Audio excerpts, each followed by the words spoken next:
Afternoon all. So we are joined by Ben Sampson, who is the university's Biodiversity Officer, and he's going to be giving us a look through some of the things that we can do during lockdown and sort of get a bit more connected with nature. Over to you then, Ben.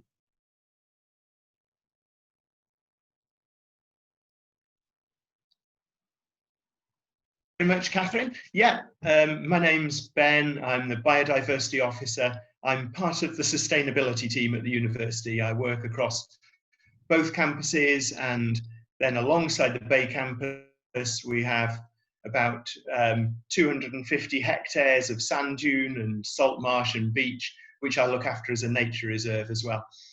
And as well as looking after the wildlife on the university's estate, I'm really keen to encourage people to get out, to enjoy it, to make the most of it.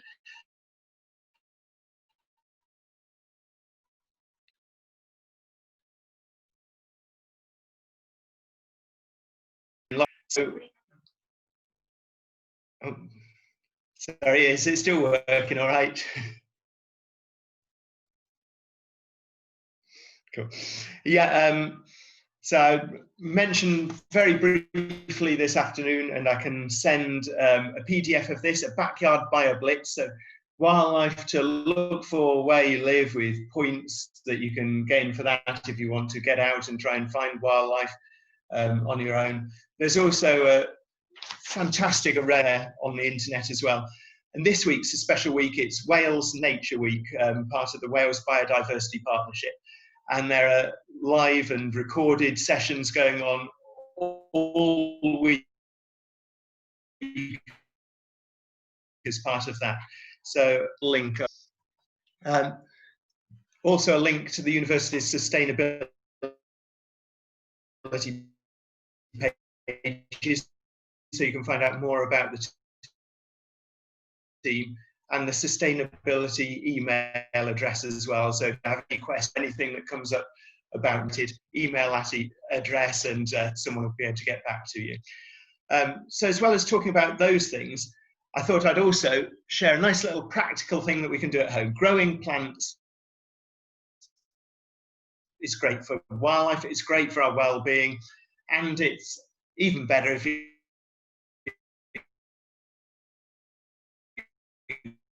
can produce something that you're planted a couple of months ago. It's a bottle planter. It's a self-watering planter. There's a reservoir of water at the bottom, bit of soil at top, and then you put the seeds in. So I was going to do a session now. Join in with me at the same time if you want to. It's being recorded, so you'll be able to see it again later if you haven't got the materials to hand. You don't have to grow basil. You can grow anything that will grow in a small pot. And it can be difficult at this time to find seeds as well. Gardening has become really popular through lockdown. And things have been selling out. So you don't need to buy your seeds from a garden centre or somewhere like that. If you can't find them there, go to the spice aisle in your local supermarket. Things like mustard seeds, coriander, stuff like that will grow really well like this as well.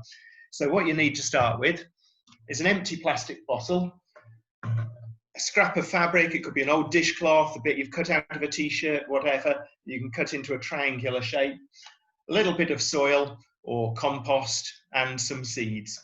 So we start off by cutting the top off the bottle. This is the tricky bit. I'll try not to chop my hand off at the same time. So about a third of the way down the bottle.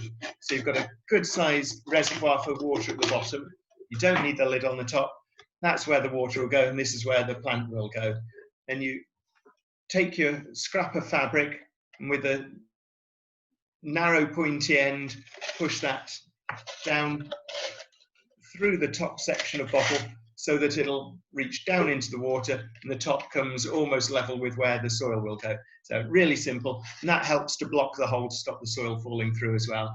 So that can sit in there. I've still got a little bit of compost left here. If you can't get hold of compost, then just dig a bit of soil up from your garden, it'll be fine. And then keeping the cloth up close to the top of the bottle there. Sprinkle it with compost. I'll have to get the dustpan and brush out later on. My wife won't be very happy.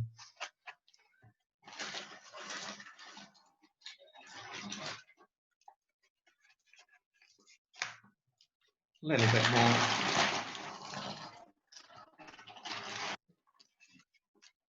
And that's good to go. Yeah, soil everywhere, all over my desk now. Then we take some seeds. So I've got some more basil seeds because I've started harvesting this, and it'd be nice to have some more in a few weeks' time. So just a light sprinkling of seeds. They're very small seeds, these. Sprinkle them very gently onto the top of the soil. Cover them with a little bit more soil on top. Pat them down so they're in good contact with the soil. And then that's good to go. You can add a little bit of water to the top just to dampen them to start with. But after that, you just need to water from the bottom. You lift the pot off the top, fill the bottom with water, and that for your plants to grow well. It'll never be too wet, never be too dry, and it's been really successful. I've grown chilies like that, I've grown basil like that this year. When our office closed for lockdown in March, we left 2 of these that we just planted up behind when we left. My colleague went back 2 months later, and the plants were still alive, just about, but they certainly wouldn't have been in an ordinary plant pot. So something that you can do really easily at home and leave it on your windowsill somewhere in the sunlight, and you'll be able to get your own crop of food very, very easily. In just a few weeks' time, the basil or mustard or whatever you grow will come through.